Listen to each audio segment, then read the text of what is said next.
Funding for the interview show with Mark Bazer is provided by Lifeway, makers of Lifeway Kefir and other probiotic products, like their Kefir Cups, non-dairy sparkling elixir, and supplements. Lifeway, love your guts. Visit lifewaykefir.com.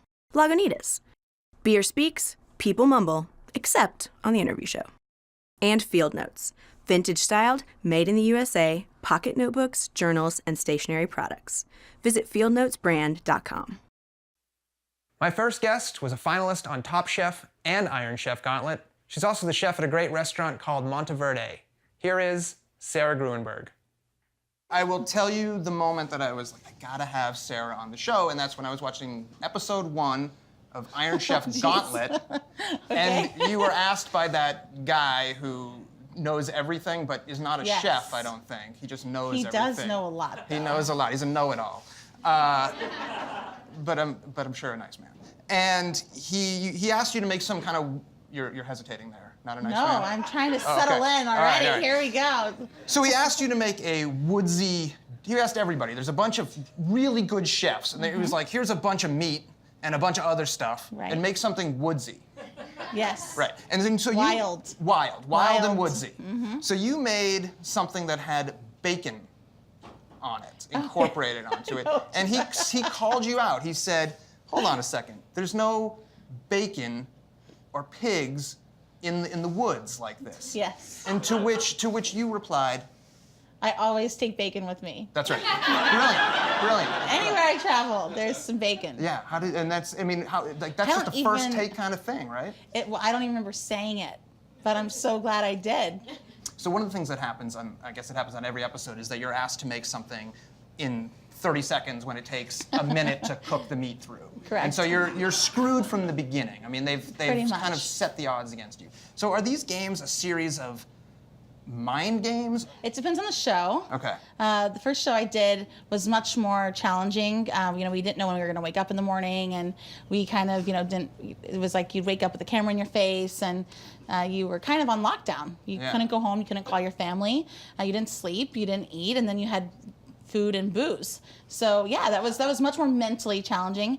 Iron Chef Gauntlet was really about the food. It wasn't you've made about, it by that point. There's no way you're going to go for It wasn't about the personality stuff. It was like cooking, and can you do it, and these time constraints, and be creative, and show Alton something different that he's never seen before is the challenge. Tell me about when you first got into cooking, because some chefs, they're like 32 and they realize, hey, wait a minute, this is what I want to do because I failed at everything else.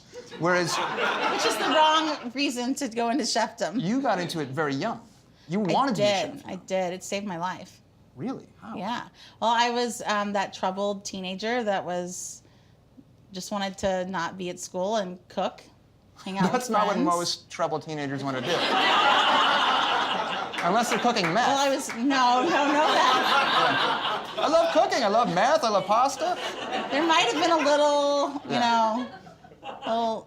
little stuff happening. Yeah, I understand. Yeah, so I was like, okay, great. Yeah. Munchies. Let's cook for my friends. So. That's amazing. You're the best friend in high school. Pretty much. Like, we're going to go to 7-Eleven. Wait a minute. I got something better. Sarah's making lasagna. Yeah. Basically, to back up from there, I just liked cooking with family, and I was an only child raised by a single mother. Okay. In Houston, and I went to private school, so it was already like 3 whammies in the neighborhood. Yeah. Single child, don't have brothers and sisters, just my mom, and I go to private school, so I didn't even know anyone really in my neighborhood. So I was kind of a homebody, and I would cook, and I would watch Frugal Gourmet, and I would watch Julia Child, and I'd watch these shows that were like old school on PBS. A Galloping Gourmet, and then they were awesome. And then when I was 12, Food Network came out, and it was like incredible. Blew your mind. Emeril Lagasse. There was really just incredible shows that showed me as this little girl in Texas that people could be chefs, and that you could be a chef as your career. So it wasn't restaurants. You weren't going out to nice, fancy restaurants and figuring it out that way. No, I mean, I think any chef, if they don't love to eat, then they shouldn't be a chef. Right. I think that's the first thing you have to have on your belt. But being someone who liked to cook and who liked to make something with my hands. Like I wanted to create. Yeah. And I think that's what's so great about cooking is it's like every sense, you know, the touch, the feel, the sense of accomplishment when you make something, and then when you enjoy it or you serve it to someone else and they enjoy it, it's like this like trifecta of amazing. So it's early in the lifespan of the restaurant. But yes. there seems to come a point for chefs, especially chefs who are on TV, who have a name, who say, I got to open another restaurant. This is the bad thing. Okay, why? Well, so I don't know, because I think Americans, it's in our it's like in our blood, it's in our culture. Like, what's next? Like, you never sit down and appreciate your accomplishments of now. It's always like, what's next? What are you going to do next? What are you going to build next? And for restaurants, I think it's hard to be successful or make a living for all of your team on one concept. What's next for you? So stupid. So dumb. We can move on. Well, I hope, I mean, you know, now what really changed it was I won the James Beard Award this year, which was an incredible accomplishment. If you don't win, you don't come on the show. That's true.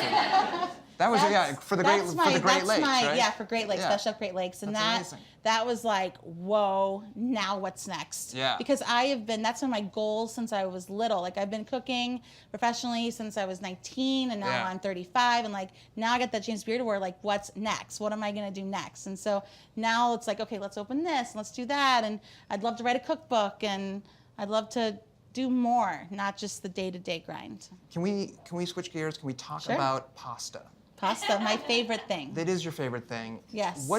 So help me understand the difference between real pasta, the kind of pasta you make. At your restaurant, you can see people making pasta. You're sitting at the bar, and there's a kind of rear view mirror. Yeah. Rear view mirror, that's great. That you can see the people somehow making the pasta, and it looks beautiful, actually, watching it.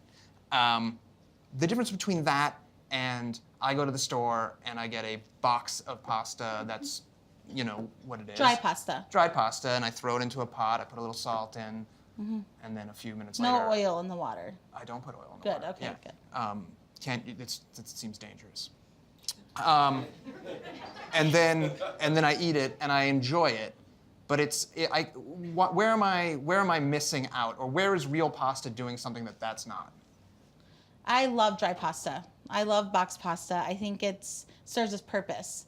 So I can geek out a little bit, so you might have to rein me in. Geek away. But if you look at the map of Italy, that's where the answers are. Yeah. So in northern Italy, it was more industrial. They had more money to afford to eat eggs in their dough, and so you have fresh pastas there. Tagliatelle, ravioli, tortellini, all of these pastas that were fresh doughs that were rolled, probably by someone that they had working for them, making the dough and filling them, and I'm not talking like hundreds of years ago, right? That's fine. And then you think of southern Italy, which was poverty and making ends meet, and they call it cucina povera, or the poor kitchen. It's where there's a whole amount of recipes that are just based on this idea, and that's where dried pasta comes from, which is made just from water and semolina.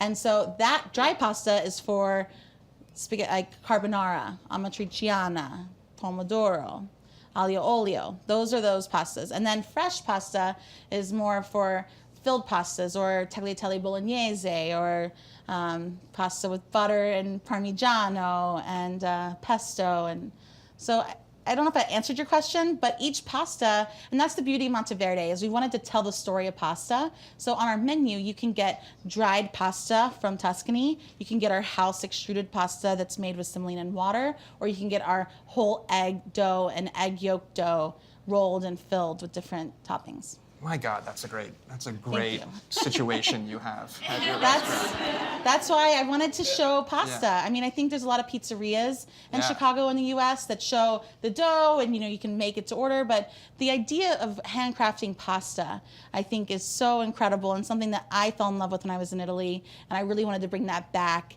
And the two women that work behind that mirror, Besa and Maria, they're like a Lucille and Ethel situation. They are. It's great. Yes, because Besa only speaks right. Italian, and and Maria only speaks Spanish. It's super fun. And I heard they hate each other. They love each other. Yeah. It's a love-hate relationship. I didn't hear that at all. Totally, I was just fishing for something there. No, it's true. Really?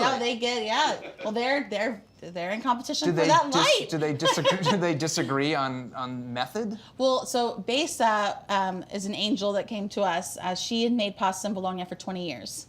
Really? Yes. And then you were like, she knocked on the door, like day one, knocked on the door, and was like, I needed to. Her whole family came and showed up. And I was like, I came upstairs and there's a mom and a dad and the 2 kids. I was like, what is going on here? And she wanted... We've come to take over your restaurant because we can do it better. My mom needs a job. It's her first job in Chicago. She needs a job. Oh my God, that's amazing. And I thought, great. And Maria was there from day one, before the first day, and worked with me. And now, Maria makes all the extruded pastas, which are pasta doughs that are pushed through a die to make a specific shape. So they have separate jurisdiction. And then Besa does the sheets and the fresh dough. But I think they like to... But like Maria now speaks the Spanish-Italian thing. It's really cute. This is the greatest. Yeah. This is a show. I think it could be. Let's go. All right, so you should come and we'll do an interview. Let's do it. At Monteverde. Anytime. Well, thank you so much for coming on. Thank you. Tonight. The restaurant's great, Monteverde. And thank you. Are you done with TV or do you see more TV in your future? I don't know. I love being on TV because that's where my first, the passion first came for maybe wanting to be a chef. But who knows? The restaurant's always number one. Sarah Grueneberg. Thank you. Thank you so much.